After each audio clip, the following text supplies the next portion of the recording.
እና ጓደኛዬ ቶማስ የሥነ ጽሑፍ ዝግጅት አለ ብሎ ስለጋበዘኝ ሚኒስከርቴን ለማሳየት ነበር ሄድኩት። ታዲያ ማህደርን ይዣት ሄድኩ። አብርሃም የሚባለውን ጸሐፊ መጽሐፍ አስነብቤያት በአንድ መጽሐፍ እንደ መውደድ አድርጓት ነበር መሰል።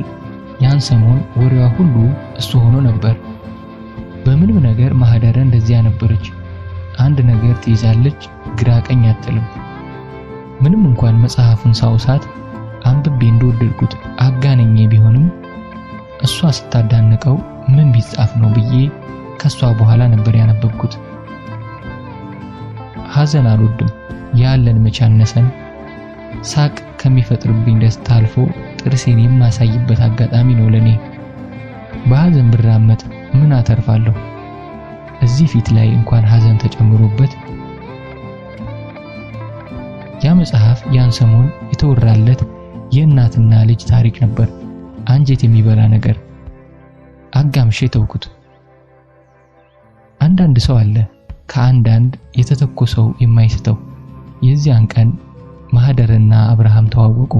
ትውውቁ ትንሽ አስቂኝ ነገር ነበረው። ልክ ዝግጅቱ እንዳለቀ ቶማስ አብርሃምን አምጥቶ ሊያስተዋውቀን ወደፊት ሄዶ ነበር። የቶማስ ባህሪ ይገባኛልና በውስጤ የማይታይ ፈገግታ አለ።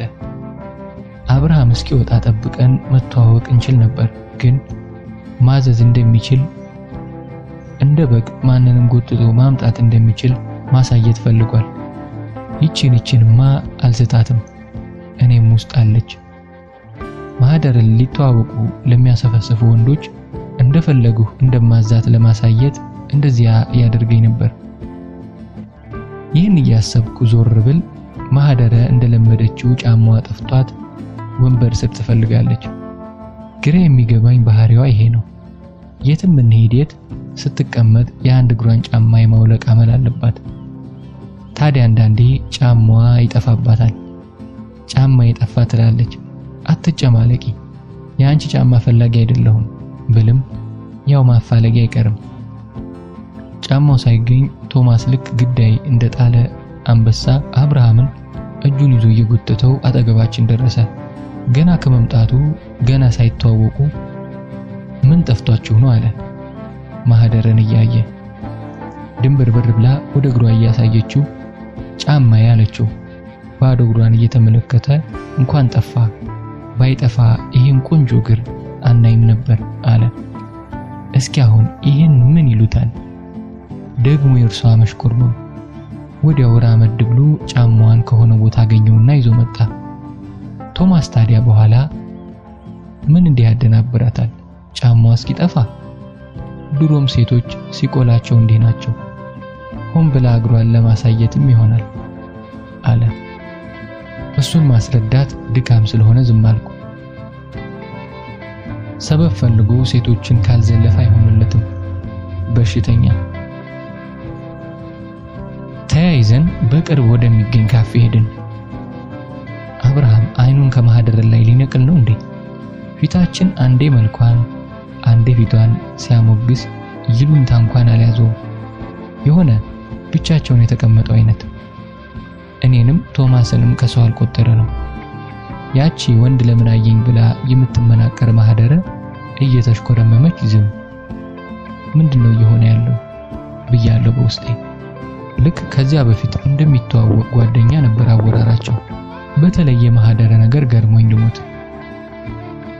ሰውን አውቀዋለሁ ማለት ዘበት ነው። ከሳምንት በኋላ መሰለኝ እየተፍነከነከች ደወለልኝ አለችኝ። ያቺ ደመቀዝቃዛ ጓደኛዬ እንደዚያ ስትሆን አይቻት አላውቅም። ግንኙነታቸው ፍጥነቱ እስከዛሬም ይገርመኛል። መሃል ላይ ምን እንዳለፈኝ አላውቅም። ልክ አይኔን ከድኜ ስከፍተው በፍቅር እየከነፉ አገኘኋቸው። ከደወለላት ልብሷን ጥላ መሮጥ፣ ከደወለችለት መድረክ ላይ የሚያነበውን ነገር ትቶ ወደሷ መሮጥ ነው። በተለይ ማህደረ ልክ ግድቡ የተደረመሰ ውሃ አይነት ነበር በፍቅር የጎረፈችው። አልዋሽም፣ ድብን የሚያደርግ ቅናት ተሰምቶኛል። የነገሩ ፍጥነት፣ ስሜቱ፣ በተለይ ስሜቱ። ተጠንቀቂ፣ እሱ ልጅ ሴት ይወዳል ይባላል አልኳት።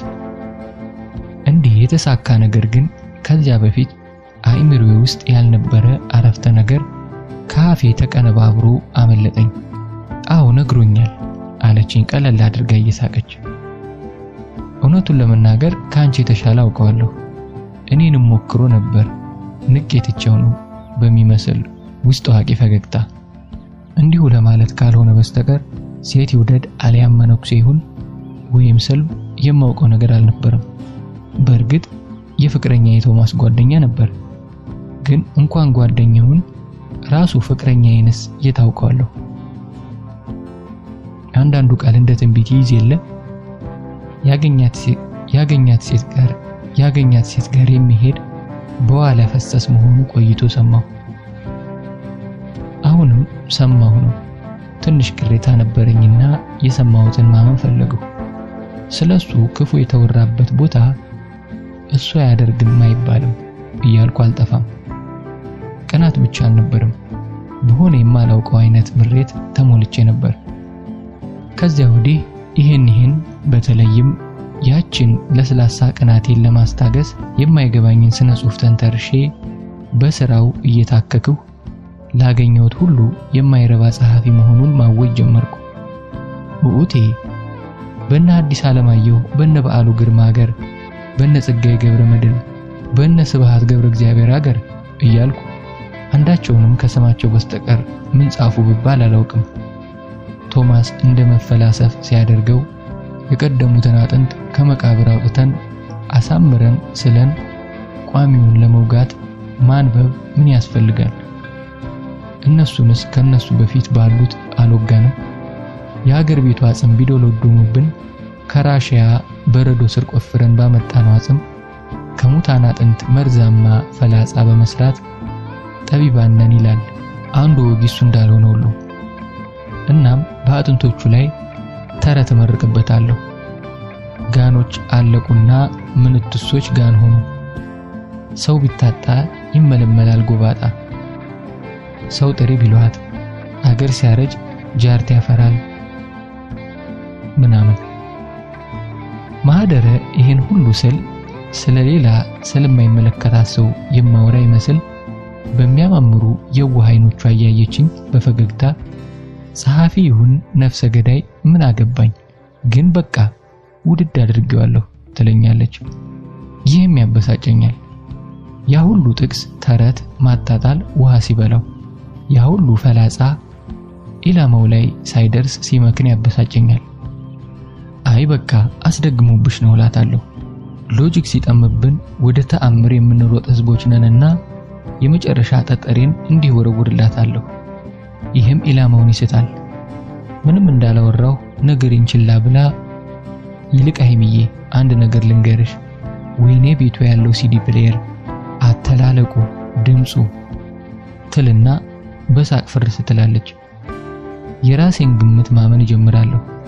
ይሄ ልጅማ አስደግሞባት ነው። እስኪ አሁን ሲዲ ፕሌየር ምኑ ነው እንዲህ የሚያማልለው? በእግዚአብሔር ቤት ነው መኪና? ጓደኛዬ ማህደረ ጠይም ናት። በጠይሞች ሀገር ጠይምና ምን ይገርማል? አፍንጫ ነው ጥርስ፣ ጸጉር ነው ቅርጽ ብልም የማህደረ ጠይምና ግን ያያት ሰው ሁሉ አእምሮ ውስጥ ለዘላለም ታትሞ የሚቀር አይነት ነበር። ሕፃን ሆነን ባርች እያልን ነበር የምንጠራት። ስናድግ ግን ጠይምነቷ አብሮ አደገ። እንደ ቁመት፣ እንደ ጸጉር፣ እንደ ጥፍር የሚያድግ ጠይምና እድገቱ የመጠን አልነበረም፣ ባለበት የመታደስ እንጂ። ጥቁር የነበረችው ልጅ ስታድግ ጠይም ሆነች። ፀሐይ እንደ ዲን በሚወርድበት ሀገር ፈረንጅ መጥቶ ጠይሞ በሚመለስበት ምድር ጥቁር መጠየሙ ምን የሚሉት ነገር እንደሆነ እንጃ። በቃ አይናችን እያያት ጠየመች። ተፈጥሮ ወገቧን ታጥቃ የኳለቻት ሴት ማህደርን አየሁ። አንዳንዴ ታዲያ ዝም ብዬ መልኳን ስመለከተው ውስጤን የሆነ ብስጭት ይሞላዋል። ቁመት፣ ጸጉር፣ የሰውነት ቅርጽ፣ አይን፣ አፍንጫ፣ ከንፈር፣ ጥርስ፣ ጡት፣ እጅ፣ እግር እንዴት ተስተካክሎ ለአንድ ሰው ይሰጣል? ያቺ ያጅናቷ ከየት ቀላቅላ ብትወልዳት ነው እላለሁ። ከአንድ ወንድ ብቻ የተወለደች እስከማይመስለኝ ድረስ ማህደረ ቆንጆ ነገር ሁሉ ተለቃቅሞ የተሰጣት ልጅ ነበረች። እና አሁን ፈጣሪ ፍትሃዊ ነው ማለት እንዴት እችላለሁ? ከአሟሟቱ የቀብሩ ፍቅረኛዬ ቶማስ ሞተ። እንዲህ በቅርብ የማውቀው ሰው ሲሞት የመጀመሪያዬ ስለነበር ስለ ሞት አብዝቼ ያሰብኩ። ስለ ቶማስም ሳምንቱን ሙሉ ማሰብ አላቆምኩም። ምናልባት በቁሙ ያላስተዋልኩት አንዳች በጎ ነገር ይኖረው እንደሆነ ብዬ። ከሞተ በኋላ ብዙ አሰብኩ። ስለ ሞተ ብዬ አንገቱ ረጅም ነው አልልም። ፍቅረኛዬ ስለነበረም ብዙዎች የሚያውቁን እንደሚያስቡት የማይሆን አይነት ማለቃቀስ ውስጥ አልገባም። እውነታው ለሰው ባላወራም ቶማስ ቀናተኛ፣ ምቀኛ፣ የሰው ስኬት የማያስደስተው ነገረ ስራው ሁሉ አስፈሪ ነገር ነበር። የመጽሐፍ ምረቃ ላይ ታላላቅ ሰዎች እሱ ባለስም ደላሎች የሚላቸው ስለ ጸሐፊው በጎን ሲናገሩ አይኑ በንዴት ቀልቶ አስቀያሚ ጺሙን እየለቃቀመ ይነቅላል። ጺሙን በመንቀል ነበር የሚያስተካክለው። እሱ ለነቀለው እኔ ያመኝ ነበር። አንዳንዴ በሚነቅለው ቦታ ትንንሽ የደም ነቁጦች ብቅ ይሉ ነበር። አያምህም ስለው ያማል ግን ስቃዩ ደስ ይለኛል ይላል። ፍልስፍና መሆኑ ነው። ነብይ ነኝ ለማለት ሳይሆን ፈጠነም ዘገየ እንደሚሞት ቀልቤ ነግሮኝ ነበር። ግን አሟሟቱ እንዲህ ይሆናል ብዬ አላሰብኩም። አንድ ቀን ወይ የሆነ ሰው አጥፍቶ ይጠፋል አሊያም ራሱን ያጠፋል ብዬ ነበር የምጠብቀው። ምናልባትም እኔን ይገለኛል የሚል ሐሳብ ነበረኝ። ግን አልፈራም ነበር። ሐሳቡን ፊት አልሰጠውም እንጂ በውስጤ በጣም ጥልቅ በሆነ የአይምሮዬ ክፍል ትንሽ ለሰሚው ግራ የሆነ አነጋጋሪ አሟሟት መሞት ፈልግ ነበር። አለ አይደል የሚያፈቅራት ልጅ በቅናት ተነሳስቶ ገደላት መባል። ቶማስ የሞተው ምንም በሌለበት በተባራሪ ጥይት ተመቶ ነው አሉ። መጠጥ ቤት ውስጥ ከ50 በላይ ሰው በታጨቀበት መጠጥ ቤት በተነሳ ተራ የሁለት ሰዎች ጸብ አንዲት ጥይት ተተኮሰች፣ ቶማስን ገደለችው። ስሰማ ደንግጬ ያለቀስኩ። ደንግጬ ነው። የሚያውቁት ሰው ሲሞት ያስደነግጣል። እንኳን አንሶላ ተጋፈው። በዚህ ሁሉ ውስጥ ታዲያ የሰውን ዘር ጠልቶ የሚኖር ቶማስ ሞቶ እንኳን ባህሪው ያስፈራኝ ነበር። በዚያ ልክ ሰዎችን መጥላት ያውም እንደሚለው በግሉ ምንም ያልበደሉትን ከዚህ በፊት አይቷቸው እንኳን የማያውቃቸውን ሰዎች። ስለ ቶማስ ሳስብ እፈራለሁ። ሰዎች በልብስና መኪናቸው በስልጣንና ውበታቸው ሸፍነውት ውስጣቸው እንደ ቶማስ በጥላቻ ያበደ ቢሆንስ እያልኩ ፈራ ነበር። ሴቶች ቆንጆ በመሆናቸው ይጠላቸዋል። ወንዶች በሴት በመፈቀራቸው ይጠላቸዋል። ሕፃናት ሳይቀር ሳቃቸውና ፍንደቃቸው ያበሳጫቸዋል። ሁሉንም ሕፃናት ዲቃላ ነበር የሚላቸው። በዚህ ሁሉ ጥላቻ መሃል አብርሃምን ይወደው ነበር። ጅል ነው ይላል ጽሑፍስ ላይ እለዋለሁ። የማጥላላበት ሙያዊ ስድብ ከሱ ለመዋስ በጉጉት የኔ ታይፕ አይደለም፣ ግን አሪፍ ይጽፋል። ይቀርባል ግን ጠብ ትችት አይፈራም። ብዙም መታየት ምናምን አይወድም። ሴት ይወዳል። ሴቶች ደግሞ ይሻፍዱለታል። ምክንያቱም ሴት ይወዳል። ሁላችንም ሴት እንወዳለን። ሴቶች መልሰው የሚወዱትን ግን ጥቂቶችን ብቻ ነው። ባዮሎጂው አይገባኝም። እንዲህ ሲል ፊቱ ላይ የቅናት ቅሬታ ያንዣብብ ነበር። ታዲያ ቅር ይለኛል። ምንም ሳይሆን ሴትነቴን፣ ገንዘቤን፣ ጊዜን ሰጥቼዋለሁ። ለምን የሌላ ወንድ በሴቶች መወደድ ያስቀነዋል? እኔ ሴት አይደለሁም። የቀብሩ ቀን ምን ገረመኝ? መጀመሪያ የገረመኝ አካሄዴ ነበር። ምንም ይሁን ምን ቶማስ ፍቅረኛዬ ነበር። በውስጤ ልጥላው እንጂ ለአንድም ሰው ስለሱ ክፉ ተናግሬ አላውቅም።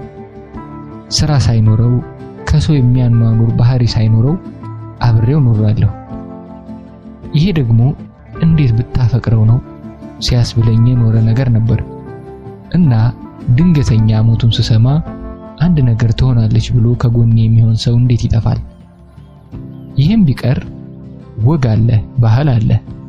አነሰም በዛም ከመቀርባቸውና ግንኙነታችንን ከሚያውቁ ጓደኞቼ አንድ እንኳን ሰው አብሬሽ ሊሄድ አለማለቱ ገረመኝ። የሁሉም ይቀር የማህደረ ነገር ነው የደነቀኝ። ደውዬ የቀብሩን ቀን ነግሬያት አይመቸኝም ብላ ቀብሩ ላይ አልተገኘችም። ሁለተኛው የገረመኝ ነገር የቀብሩ ቦታ ነበር። እዚያ አብርሃም የሚኖርበት ሰፈር መንደር ዳር የታክሲ ፌርማታው እዚህ ሆኖ ቀብሩ እንደ መድረክ ከፍ ያለ ቦታ መንገዱን ተሻግሮ በግራ በኩል እዚያ ወደ ቀብሩ ለመሄድ ከፍ ያለው መሬት ወደ አስፋልቱ እንዳይንሸራተት በተገነባው የድጋፍ ግንብ መሃል ያለው የድንጋይ ደረጃ በመጠቀም ነው። ብዙ ጸሐፊ ጓደኞች ስለነበሩት የቀብር ኮሚቴ የተባሉት እነሱ ናቸው። ዘመድ የለው ምን የለው። በሕይወት ዘመኔ አንድም ሰው ያላለቀሰበት ቀብር ያንን አየሁ። ብዙዎቹ እኔ እንዳለቅስ ጠብቀው ነበር ይመስለኛል። እንባዬ ከየት ይምጣ? ነገረኛ ነውና መንገድ ዳር እንቅበረው ብለው እንደሆነ እንጃ፣ ብቻ እዚያ ቀበሩት። ከቀብር መልስ ቶማስ ዘመድ የለውም ነበርና ሁልጊዜ በሄድንበት የሚይዛትን ማንገቻዋ የነተበ የቆዳ ቦርሳ አምጥተው ሰጡኝ። ውርስ መሆኑ ነው። ማታ ቁጭ ብዬ ስበረብር ምን አገኘሁ? ብዙ ቀይና ሰማያዊ እስክሪብቶች፣ 2 ምንም ሳይጻፍባቸው ያረጁ ማስታወሻ ደብተሮች፣ አልፎ አልፎ ርዕስ ነገር ተጽፎ ተሰርዟል። በዚህ ሁሉ ጊዜ የጻፈው አንድም ነገር የለም፣ እየባከነ። ፍተሻዬን ስቀጥል ከአንደኛው ማስታወሻ ደብተር ውስጥ ተጣጥፋ የተቀመጠች ቁራጭ ወረቀት አገኘሁ። ዘረጋግቼ በላይዋ ላይ የተጻፉትን 2 ቃላት አነበብኩ።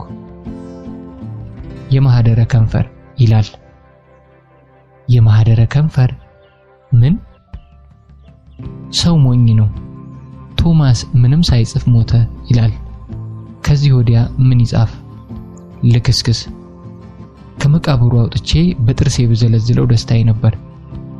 አንዳንድ ሴቶች አሉ እንደ ዳሌ እንደ ጡት ዝምታና ትህትናቸውን ወንድ ለማባለል የሚጠቀሙበት። የእርሷ ጥፋት ይሁን አይሁን ግድ አልሰጠኝም። ብቻ ማህደረን ከነፍስ የጠላኋት። ቶማስ በተቀበረ በሳምንቱ አብርሃም አንድ ግጥም መድረክ ላይ አንብቦ ለጓደኛዬ ቶማስ መታሰቢያ ይሁን አለ። እውነቱን ለመናገር በግጥሙ ምን እንዳለም አልሰማሁም። መታሰቢያ ነው ሲል ነበር የገባኝ። አንዳንዶች ታዲያ እያጨበጨቡ ወደኔ ዞር ዞር አሉ። ግድ አልቅሺ ነው ወጉ አይቀር ብዬ እንዳዘነ ሰው አቀረቀርኩ። ሳቀረቅር ጫማዬን በትኩረት ተመለከትኩ። ለምንድነው ሁልጊዜ ፍላት ጫማ የማደርገው ብዬ አሰብኩና ለመጀመሪያ ጊዜ ተረከዘ ረጅም ጫማ መግዛት እንዳለብኝ የወሰንኩት በዚያች ምሽት ነበር።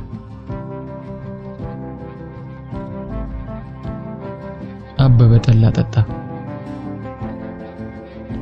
ዮናስና ማህደር ተጋቡ እያልኩ ለራሴ ደጋግሜ የምናገረው ስለሚገርመኝ ነው።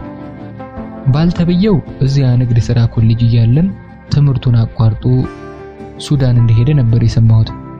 ቤት ዞሮ አሜሪካ እንደገባ እንጃለት። ማህደረ ጋር እንዴት እንደተገናኙ እንዴት እስከ ጋብቻ እንደደረሱም አላውቅም። አንድ ቀን እንኳን ስሙን አንስተነው አናውቅም። ለኔ ተአምር ነበር። ይሄ ዮናስ የሚባል ልጅ ከማህደረ ይልቅ እኔ ጋር ነበር የበለጠ ይቀራረብ የነበረው። እንዲያውም ስደት ቀደመን እንጂ የቀለጠ ፍቅር ውስጥ እንገባ ነበር ብዬ ፋይሉን የዘጋሁት ሰው ነው። እንደዚያ ያሰብኩት ከመሬት ተነስቼ አልነበረም። ጊዜው ስለራቀ በብዥታ ቢታጠርም ዮናስ ከኮሌጅ ከመጥፋቱ አንድ ቀን በፊት የተፈጠረውን ነገር አረሰው።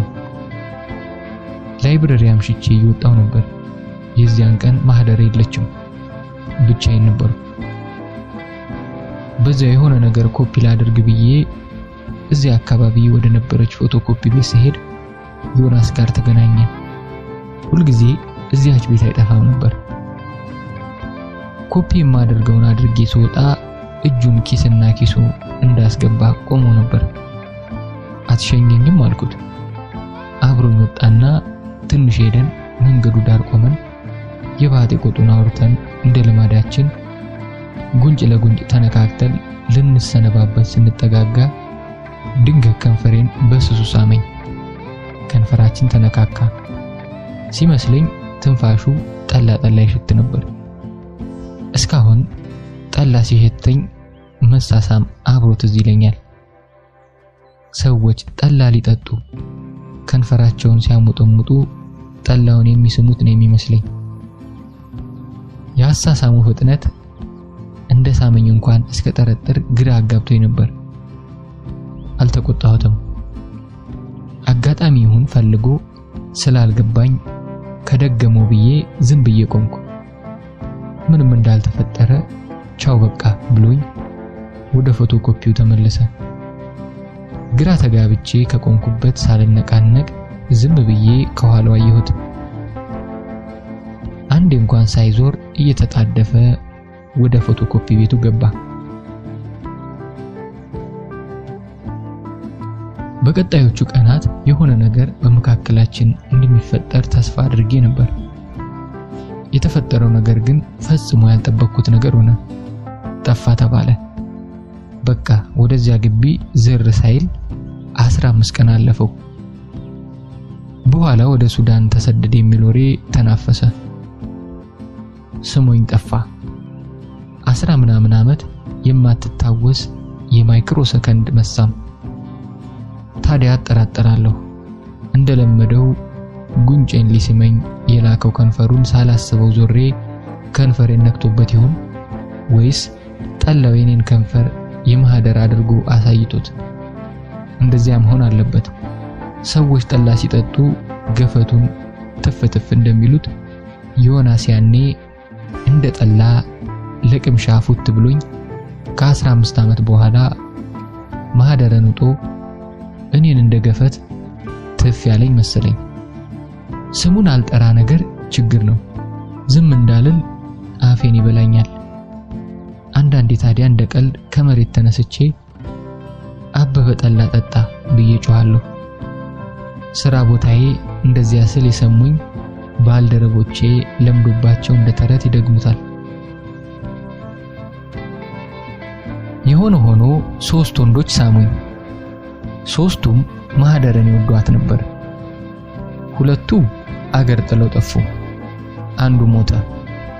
ቀጣዩን እግዚአብሔር ይሁነው ቀጣይ ካለ። የመልኩ ሲገርመኝ አሁንማ እድሜውም ሄደ።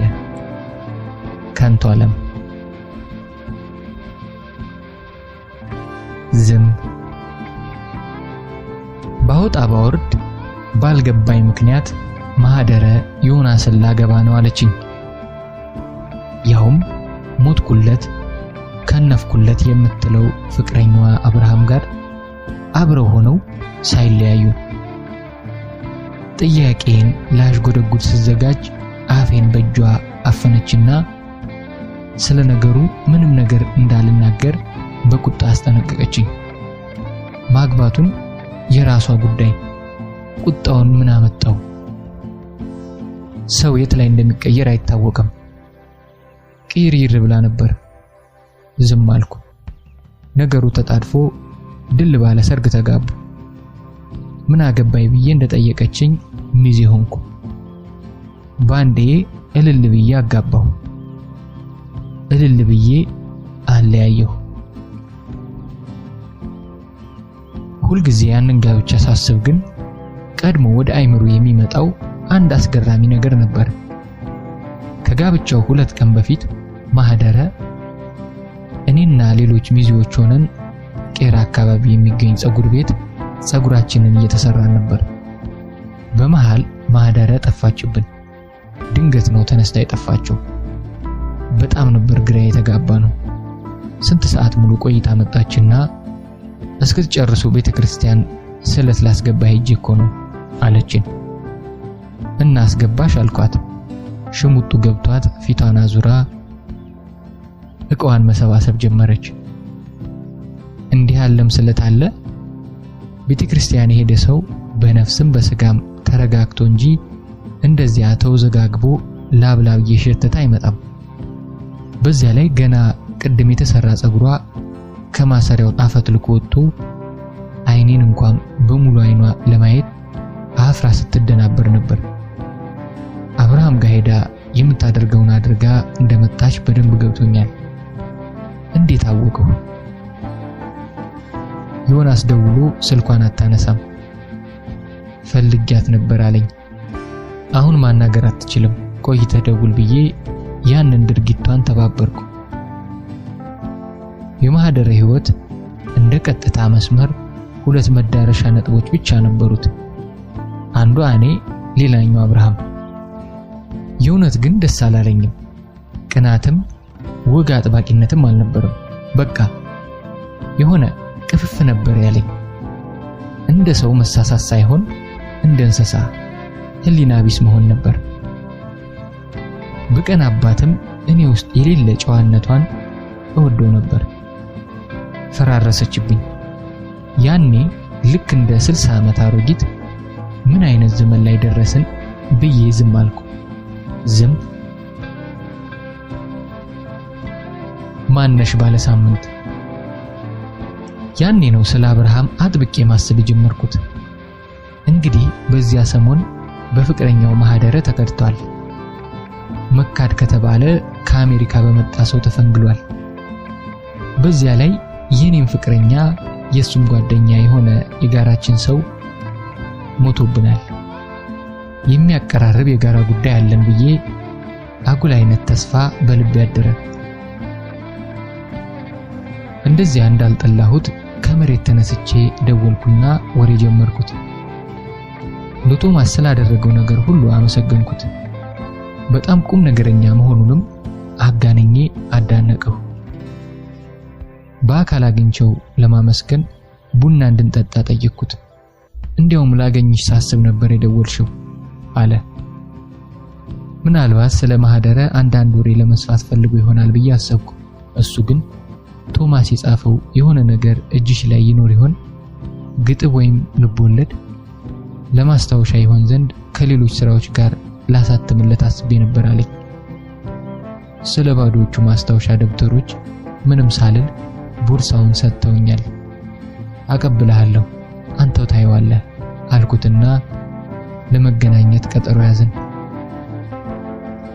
ያችን የማህደረ ከንፈር ቁራጭ ወረቀት ለብቻው ጥቻ ያስቀመጥኩና ቦርሳውን ለወስድለት አዘጋጀሁ።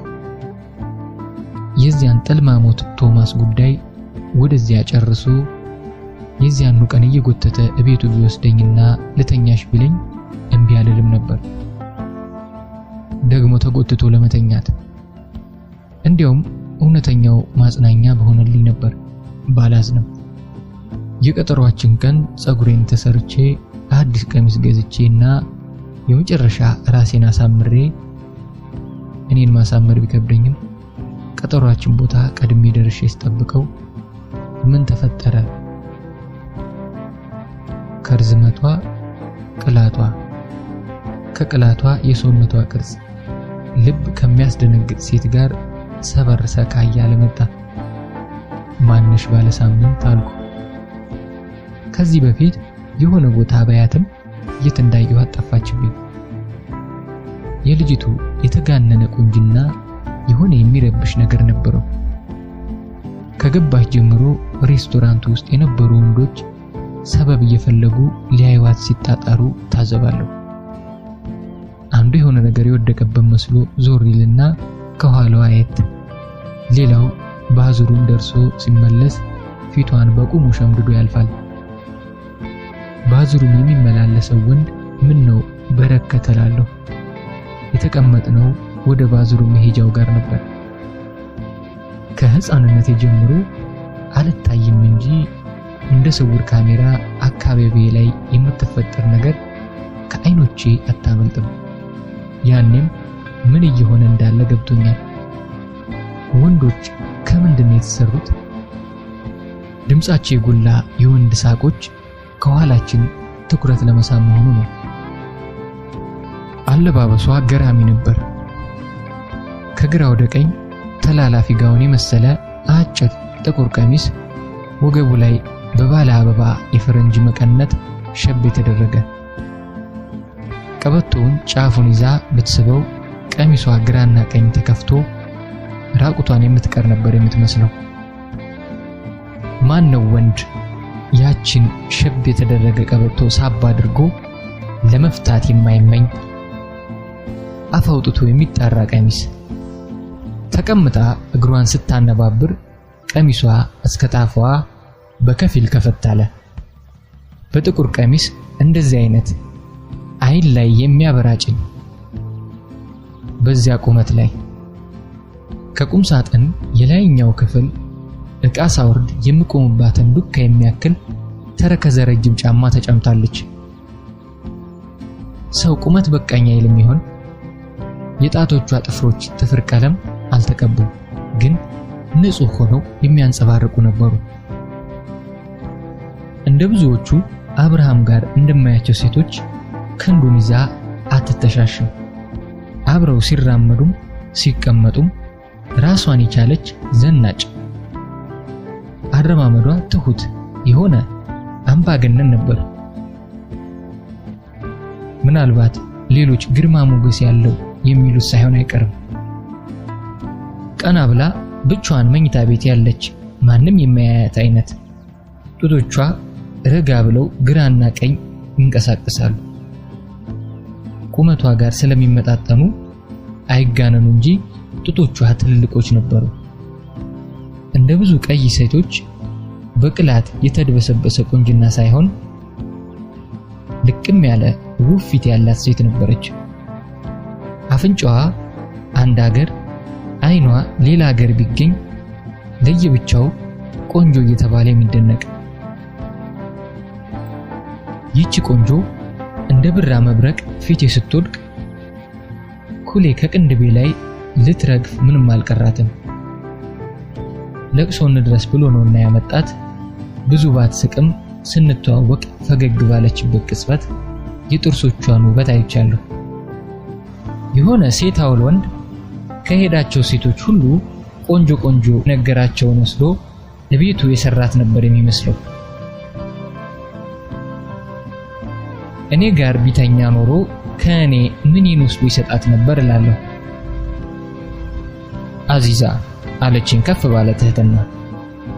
ሃይማኖት አልኩና ሳልወድ በግዴ ባሏ የሞተባት ምስኪን መስዬ ለቅሶ እንዲደርሱኝ ተመቻቸው።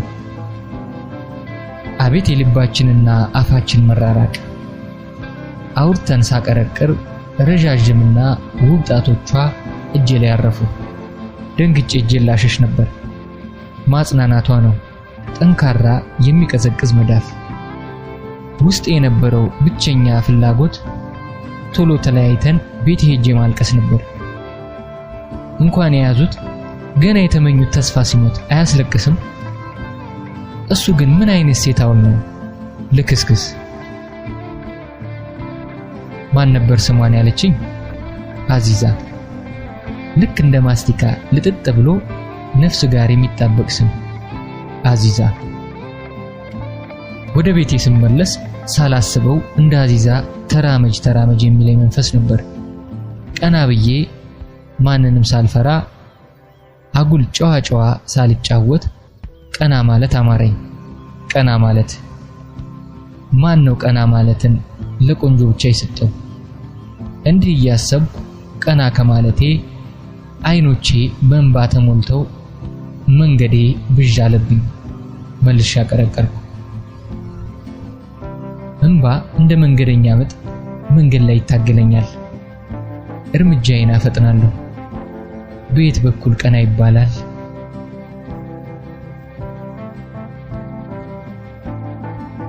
የሴቶች እኩልነት ሲባል በቴሌቪዥንና ሬዲዮ የሴቶች እኩልነት ሲሉ እኔ የሚታየኝ ብቸኛ ነገር በእኔና በማህደረ መካከል የነበረው የእኩልነት ትግል